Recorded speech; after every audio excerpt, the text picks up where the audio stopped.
Hai semua, apa kabar? Aku harap semuanya baik-baik aja ya. Eh, udah lama aku nggak bikin video. Kayaknya terakhir video tuh setahun yang lalu waktu musim semi ya, dan itu vlog. Ya, soalnya aku sibuk kerja dan masih menjalani 2 pekerjaan sekaligus. Dan biasanya aku cuman libur satu hari seminggu, dan sering lembur juga di pekerjaan utamaku sebagai resepsionis. Jadi itu yang bikin aku akhir-akhir ini nggak pernah upload video atau nggak pernah ngevlog karena um, kurangnya waktu gitu. Tapi aku harap kalian baik-baik aja semua. Cuman sekarang aku lagi cuti, lagi liburan di Denmark, di Nordsee sama suamiku. Dan aku kepikiran buat bikin video. Aku nggak tahu singkat apa bakalan lama, karena aku kepikiran pengen ngejawabin pertanyaan-pertanyaan yang sering muncul di kolom komentar di video-videoku. Aku kumpulin pertanyaan-pertanyaannya buat aku jawab satu-satu gitu. Tapi yang paling sering ditanyain gitu, mungkin ini bakalan membantu buat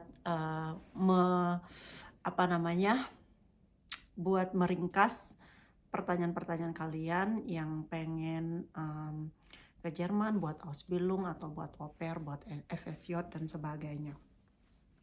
Nah, pertanyaan yang sering aku dapet yang biasanya yang pertama kali muncul itu, apakah aku dapat Ausbildung itu melalui agen atau secara mandiri. Itu aku dapatnya secara mandiri, yaitu waktu itu aku sebenarnya ada kesempatan buat berkunjung ke Jerman dengan visa pengunjung atau Schengen, namanya visa visit. Itu aku pakai buat cari Ausbildung gitu. Jadi saat aku berkunjung itu aku gunakan waktuku untuk melamar di berbagai hotel yang menerima Ausbildung untuk hotel Fachfrau kayak gitu. Dan juga kalaupun mau dari Indonesia melamar secara mandiri itu juga sangat mungkin ya. Itu kalian bisa kayak lewat website yang sesuai dengan minat kalian. Seperti aku sendiri tuh melalui kayak hotelcareer.de, itu khusus buat hoteleri. Jadi kalau misalkan yang pada umumnya ada Ausbildung, itu ada ausbildung.de. Dan banyak banget bisa lewat website-website yang menawarkan Ausbildung di Jerman, dan itu bisa banget di-apply dari Indonesia. Pertanyaan berikutnya yang sering aku dapat itu adalah apakah saat Ausbildung kita boleh ngerjain pekerjaan sampingan atau part-time atau mini job dan nebenjob dan sebagainya. Itu jawabannya boleh.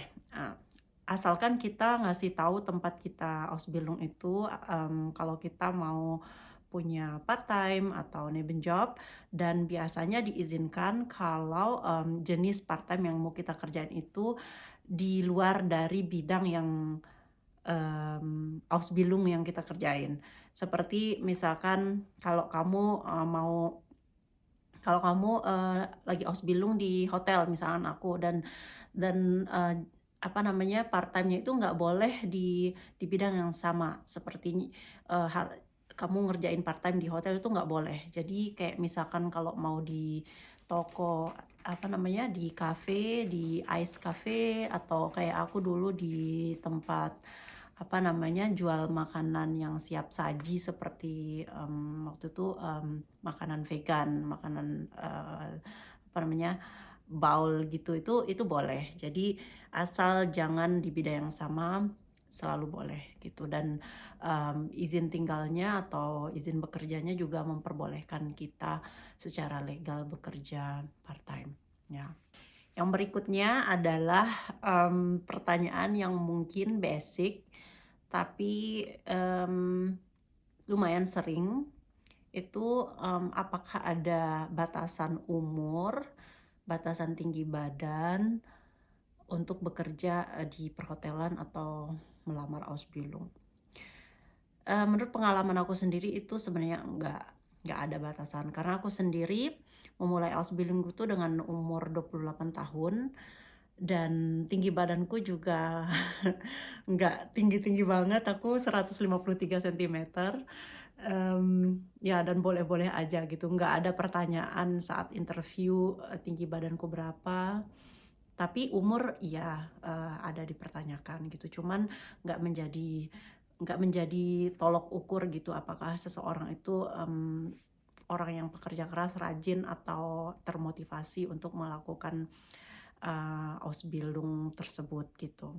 Mungkin aku bisa ngerti kenapa sering ada pertanyaan kayak gini, karena di Indonesia kayak memang kalau ada di lowongan pekerjaan informasinya batasan umurnya maksimal segini, terus tingginya segini, bahkan ada mungkin yang mencantumkan good looking gitu kan. Karena aku udah sering lihat juga di Indonesia kayak syarat-syarat gitu, kayak gitu nggak ada di sini gitu. Jadi kayak syarat single atau nggak boleh nggak diterima kalau sudah menikah atau sudah berkeluarga gitu, itu sebenarnya nggak ada di sini. Jadi nggak ada sama sekali batasan umur yang diterapkan. Pertanyaan berikutnya yang bakalan aku jawab adalah, apakah kalau kita Ausbildung di Jerman itu dikasih akomodasi atau tempat tinggal oleh perusahaannya? Menurut aku tergantung ya, tergantung lewat jalur mana kita mendapatkan Ausbildung itu. Kalau aku sendiri karena jalur mandiri, jadi nggak ada tuntutanku untuk minta disediakan akomodasi atau tempat tinggal, ya kan. Tapi banyak juga sepengetahuanku dari temen-temenku yang yang dapat Ausbildungnya jalur agen, itu memang agennya bekerja sama dengan perusahaan-perusahaan yang memang dealnya itu untuk disediakan akomodasi. Itu menurut aku bukan hal yang bukan hal yang nggak bagus ya, malah praktis menurut aku juga ya. Tapi kebetulan di tempatku kerja yang sekarang, aku banyak ketemu sama anak-anak Ausbildung, Azubi yang asalnya dari Indonesia, yang secara kebetulan ketemu di sana, dan mereka disediakan kamar hotel selama Ausbildung mereka gitu. Bukan gratis sih, tapi memang ada yang mereka bayar sedikit dari gaji Ausbildung mereka gitu. Tapi emang disediakan dan mereka tinggal di hotel itu gitu. Dan ya selalu disediakan oleh perusahaan itu? Jawabannya enggak gitu, tergantung gimana juga kita nyarinya, negonya kayak gimana, dan jalurnya apa gitu. Pertanyaan berikutnya adalah, kalau selama bekerja apakah kita dikasih makan? Iya, dan juga nggak semua meal plan atau kayak semua makan itu sarapan, makan siang dan makan malam itu dikasih. Tergantung kita milihnya apa dan tergantung kapan kita kerjanya. Misalkan nih, kalau kamu kerja shift pagi, berarti kamu dapat sarapan dan makan siang gitu. Nah, kalau aku di tempatku kerja itu aku bisa milih dua-duanya atau bisa milih salah satu. Jadi aku bayar lebih sedikit. Nah, sekarang ini kebetulan aku cuman pilih sarapan aja, aku nggak pilih makan siang. Awalnya aku pilih makan siang juga, tapi lama-lama aku pikir aku nggak butuh itu, jadi aku cuman pilih sarapan gitu. Jadi di gajiku tuh cuman dipotong untuk sarapan, dan itu pun sebenarnya dipotongnya itu sedikit karena kita cuman bayar pajak yang di sini diterapkan itu 19% untuk makanan dan minuman. Pertanyaan yang menurut aku penting nih, yang perlu kalian tahu juga soal asuransi-asuransi yang harus atau wajib kita bayar di Jerman itu, yang nggak bisa kita bilang kita nggak mau bayar karena otomatis dipotong dari gaji kotor kita. Itu ada 4 asuransi, yaitu ada asuransi kesehatan pastinya, Dan kedua ada asuransi masa tua, Rentenversicherung. Terus yang ketiga ada Arbeitslosenversicherung, yaitu kalau seandainya kita kena PHK dan tiba-tiba pengangguran, itu ada asuransinya yang artinya kita dapat tunjangan selama kita belum mendapatkan pekerjaan yang baru gitu. Itu tujuannya asuransi pengangguran. Karena sebenarnya kita di Indonesia nggak ada ya asuransi kayak gitu setauku.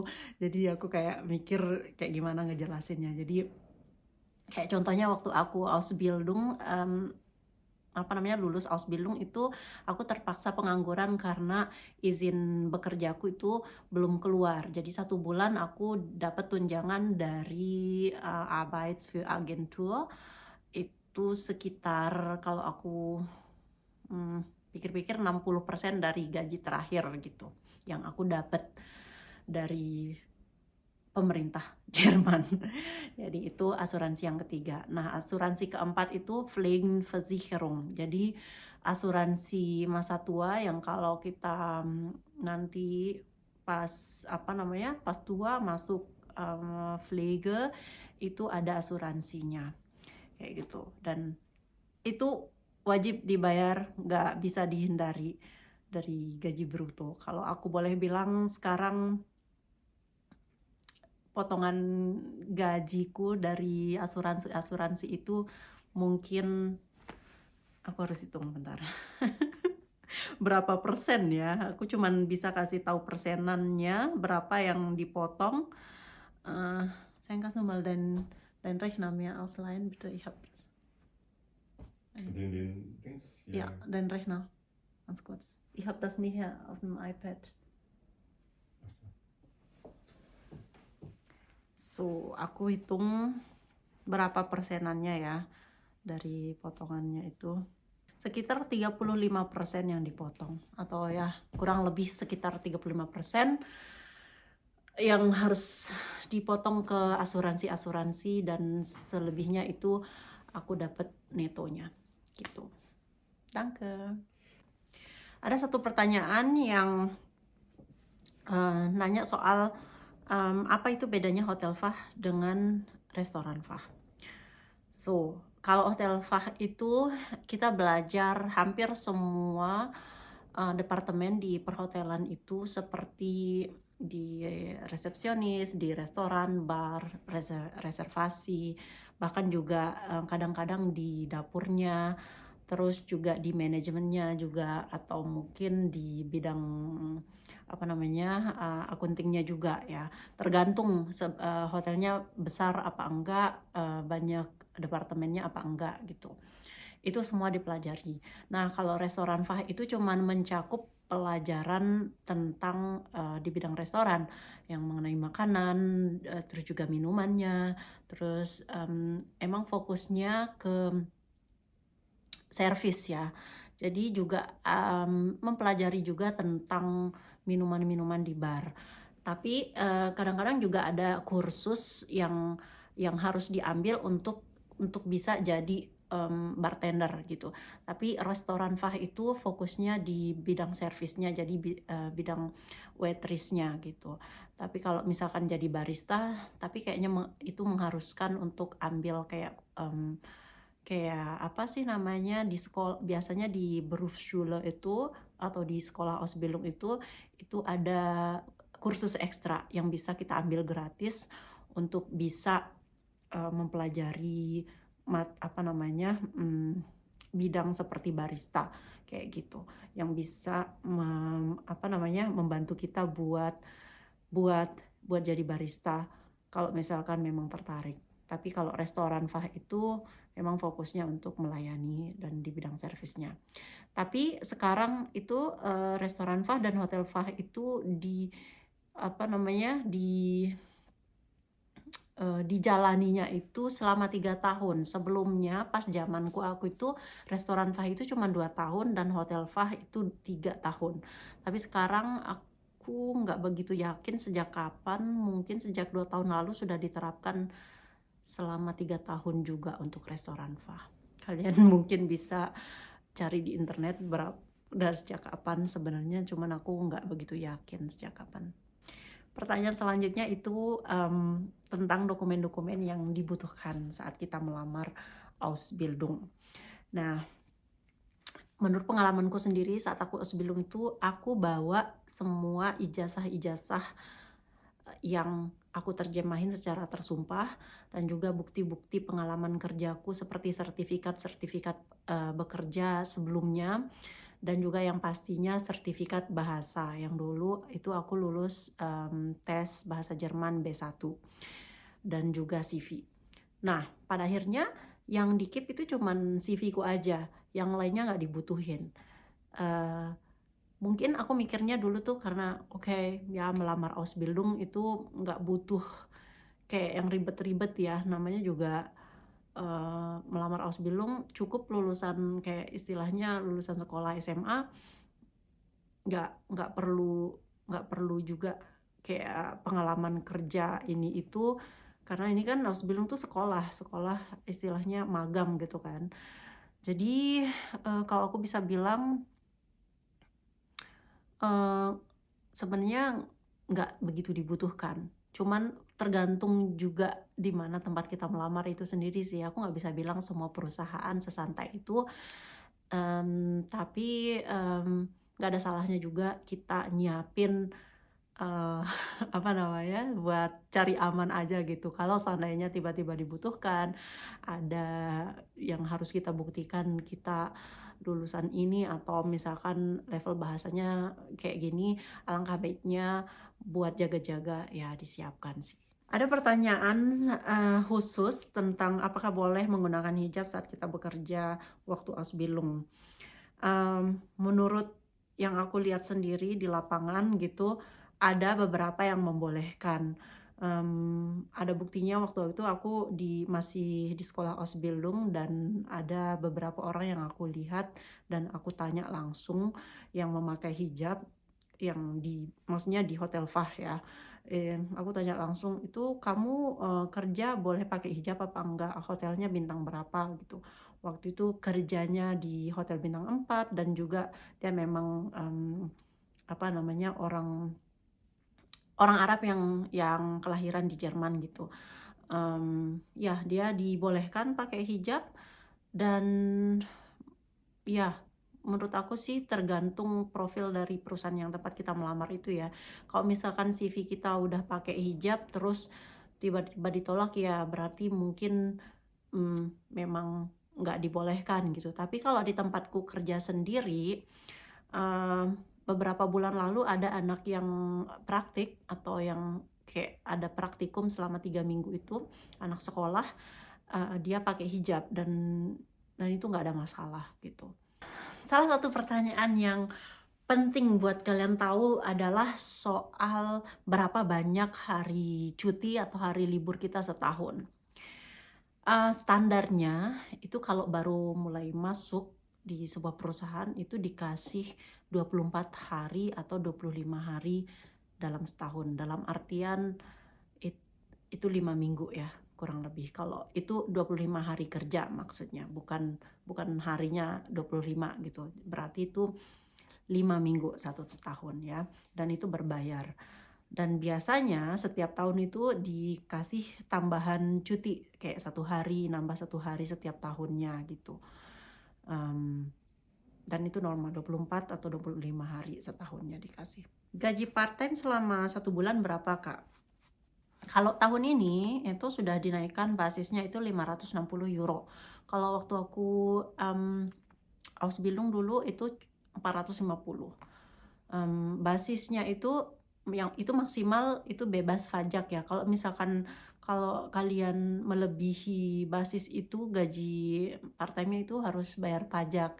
Nah, sekarang tuh untungnya bisa ambil part-time lebih banyak atau jam kerjanya lebih banyak karena udah dinaikkan.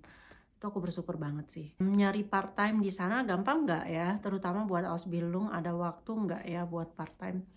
Menurut aku gampang banget nyari part-time itu di mana-mana di sini. Pekerjaan itu asal kita mau bisa kita dapet, dan ada websitenya, atau juga kalau misalkan di toko-toko itu bisa juga ditempel di jendelanya kalau mereka butuh orang yang part-time atau yang mau ngerjain mini job gitu. Dan gampang banget kalau menurut aku. Nggak perlu effort banyak, nggak perlu ngantri atau jadi waiting list gitu. Jadi asal kita mau aja itu dapat gitu, dan apapun itu. Kalau masalah waktu sih sebenarnya, kalau aku sendiri karena aku masih belum punya anak istilahnya yang ngambil waktu banyak atau yang perlu yang diurusin banyak. Aku liburnya 2 hari seminggu, dan aku pikir kenapa nggak dipakai seharinya itu buat part time.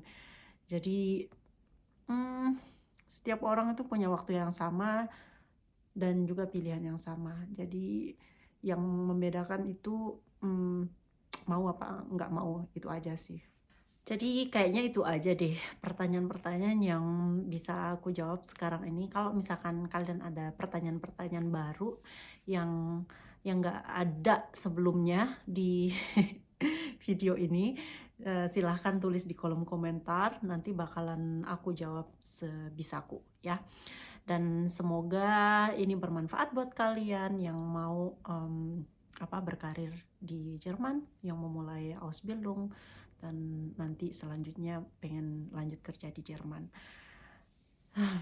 So, sampai ketemu di video selanjutnya. Makasih ya kalian udah nonton sampai akhir, dan sampai jumpa. Dadah.